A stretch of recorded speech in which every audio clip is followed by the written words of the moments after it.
what in the world is he doing? Now, I don't accept your framing of it personally, because I actually do believe he, Harris, the Democratic Party, and most of their campaign do believe that half the country is garbage. They've also said people who go to Trump rallies are Nazis. Sure did. And so it's pretty apparent. Trump supporters have been slandered in the media for the last 8 years. First we're deplorables, then we're irredeemable, we're extremist, and thanks to President Biden's recent comments, we have a new name to add to the list. Check it out.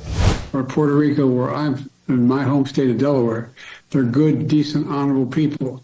The only garbage I see floating out there is his supporters. His demonization is seen as unconscionable, and it's un-American. All right, Biden, tell us how you really feel. But before we get into this, just a reminder to subscribe to this channel if you're finding any value in this video so far and in the content we make here at RTM News. I'm Titus, super excited to get into this. Some of the responses that are happening are going to be very interesting. So without further ado, let's get into it.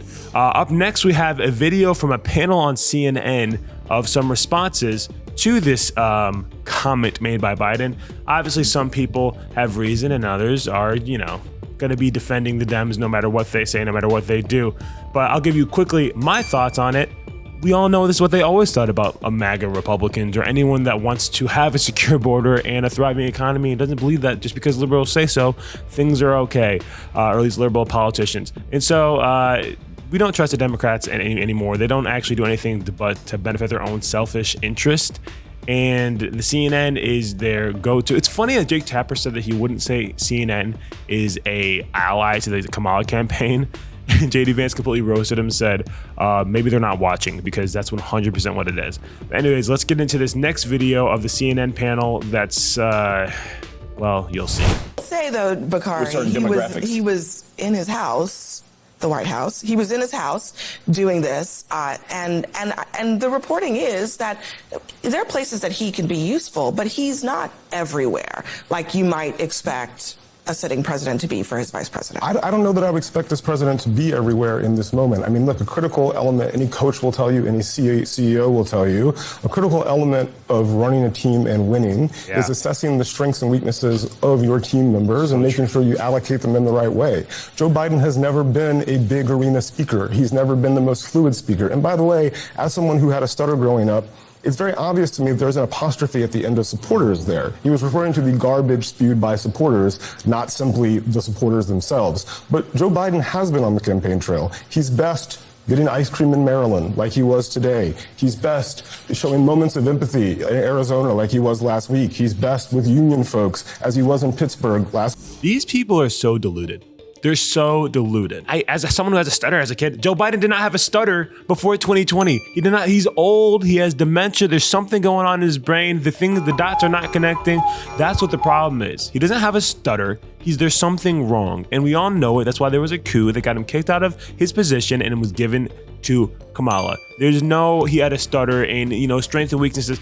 Literally prior to that election or prior to 2020, prior to us being aware of his mental decline, he was fine talking in front of people. You look at when he was introduced in the 1994 crime bill, you look at the videos from the hearings back then, he was fine. Competent in the sense of being able to articulate sentences. His debates as a vice president when Barack was running for office, he was fine. He handled himself regardless of what he said. If you align with what he said and whether it was good or not, that's a whole other conversation.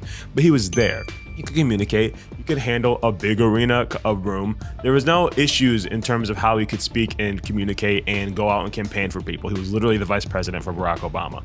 You're so full of nonsense with that. And, strengths and weaknesses, yes, of course with businesses, people have their strengths and their weaknesses and you want to cater to them. No one's denying that fact. But these people are coping so hard with the fact that Biden's mental decline is so noticeable by the American people and no one's falling for this anymore. No, he should be out there like Barack Obama is. Barack Obama is literally 2 presidencies ago. Like, why are we sitting here having him campaign more than Joe Biden, who is the current sitting president for Kamala Harris? Absolutely not. Plus, he's the one that endorsed her, the first person to endorse her after he announced his willful dropout. Get out of here. Get out of here with them. This week as well. You use people where they are best. You put Obama in a big arena, you put Michelle in a big arena, and you put Joe Biden in front of a bunch of union people doing retail politics. You could make the argument that they would be fine if Joe Biden wasn't anywhere near a microphone between now and next Tuesday. Yeah, let me just accept the most charitable framing of this, which you just gave. Why is he sitting in front of a laptop at the exact same moment Kamala Harris is out on his backyard trying to give the closing argument to her campaign? What in the world is he doing? Now, I don't accept your framing of it personally because I actually do believe he, Harris, the Democratic Party, and most of their campaign do believe that half the country is garbage. They've also said people who go to Trump rallies are Nazis. Sure did. And so it's pretty apparent the disdain with which they hold half of the country in. That's not true. The party already litigated it in Kamala's speech tonight. But as a tactical matter today, no, but you don't just get to say why in the world is Joe Biden giving remarks at the same time as Kamala Harris? I'll give you. What are they talking about? You don't get to just say that. You don't get to just say that. That's not okay. They don't think that they're garbage. Yes, they do. What do you mean I can't just say that? They've time and time again called Trump supporters Nazis. If you're going to call Trump a Nazi and you're call him Hitler, then you are inherently calling everyone who supports him Nazis, because Nazis weren't supportive of Hitler and his decisions. They were supporting him, or even if they were scared into submission to following him. No one's scared to follow Trump. We also have Josh Shapiro with Caitlin Collins, I believe her name, having a response to the garbage take that Biden gave. And let's just see what these liberals' response are. And are they in support of it, or are they backing and cowering down? Governor, first off, just what's your response to that comment from President Biden, where it sounds like he's calling Trump supporters there garbage? He did. Yeah, look, I had not heard that until now, Caitlin, so I'm kind of giving you my fresh reaction to it. I would never insult the good people of Pennsylvania or any Americans, even if they chose to support a candidate that I didn't support. Oh, isn't that sweet? Isn't that sweet? So it's interesting that I didn't hear about that, and I wouldn't say that. And yeah, of course. Honestly, I think people are really realizing that Trump's probably going to be the winner, and so they're like, let's like try and be cool with everybody. I'm gonna have to be working with him, and let's be cordial. This is why I don't like politics. No one's genuine, no one's real. If you don't like him, just say you don't like him. Be like, I'm willing to work with him because, we want to be better for the country, which a lot of these Democrats don't actually care about the country. But at least be real on all sides. That's what I didn't really like about some people on the Republican side. Like when Trump in 2016, I was like, you guys flip-flopped way too. It didn't seem real. But hey, a lot of them have proved that they are real in their support. So not hating on them now, but I'm always skeptical when people flip-flop so easily on things. It's interesting for sure. Kamala Harris actually gets asked this, asked about the Joe Biden comments. Remember, Harris is Biden's vice president right now. Well, we all know she was a DEI hire, but regardless of that, she was asked the question about her comments and her response to Joe Biden saying this. And in Kamala fashion, she, gives a non-answer. Do you sympathize with any voters who do feel offended by or insulted by the garbage comment?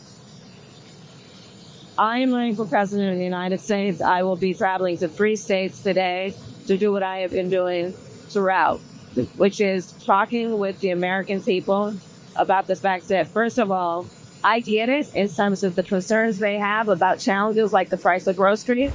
Got it. So we're just not going to answer. They asked, how do you feel about the Americans that feel hurt or offended by the fact that your president, your running mate, the guy, or not, or the one you ran with, has said some very cruel, mean comments to half of the country. And you're just like, I'm from a middle-class family. I'm going to make groceries go down. What? Answer the question.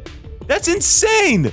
There's so many things about Kamala Harris that just irk me. I'm like, how can you sit there and just be that dense? There's nothing, I swear there's nothing up there. Nothing's going on upstairs. I don't like to be cruel or mean to people, but my goodness, you couldn't answer a simple question like, no, I don't appreciate that he said that. I don't agree with those comments. I don't think he, at least will pull the whole apostrophe thing. I think he was talking about specific ones. At least say something. My goodness. But now we have the best video of them all. This is the thing about everything that's been ever said about Trump. Vilifying him, characterizing him as someone who's all about division and being divisive towards at every angle, and he doesn't, whatever.